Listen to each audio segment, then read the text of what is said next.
I want to talk to you about how to build faith. So if you think about faith, that it has some kind of units, let's call it power units, but actually there is also another opposing force to faith, that is doubt.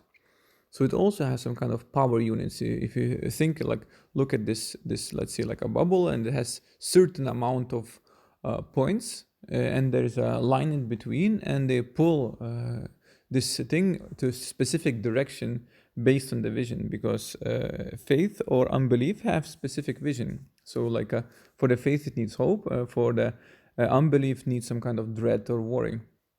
So let's take some kind of specific example, that you going to get some kind of job opportunity in the specific company, or get to school or pass an exam. But for the just for illustration, let's say you're gonna get a job.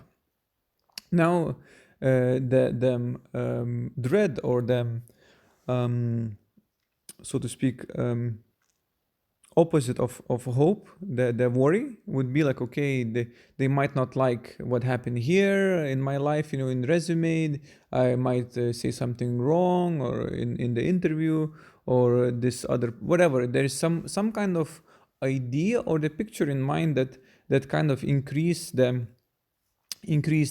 doubt, because the more you focus on what you worry, the doubt starts to increase and gets more power, emotional power. And the more you focus, the more power the doubt gets.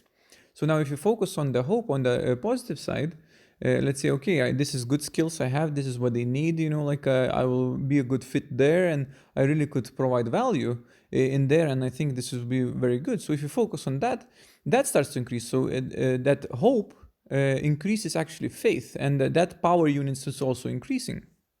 Now it's based on where you focus upon will determine which one win, because and it's like, how on earth just focus on or thinking can change something. Well, if you think about it, like, let's say now you dread about that, okay, this person won't like it, this person won't like it, so you might be avoiding that specific person or specific situation, and by avoiding it, you're not dealing with it.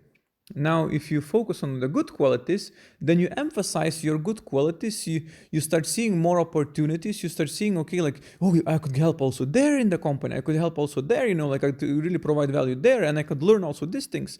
So you become hopeful, excited, and then you're able to speak more in excited way and more hopeful way. So we also paint a picture in the employer's or the person's mind for a good qualities, and they buy into that. So now if you start talking about the downside, or avoiding it, like, then they would feel that something is wrong. They would feel something is wrong, and then they would feel like, probably we shouldn't hire, or we shouldn't like let it pass or let it go, whatever the situation.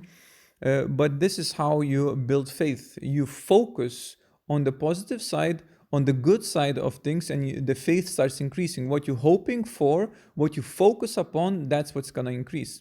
So focus on the hope, on the good side of the things, and then work it out the negatives. Because if you focus on the positives, then you get also the ideas how to deal with the negative as well. So this is how you build faith.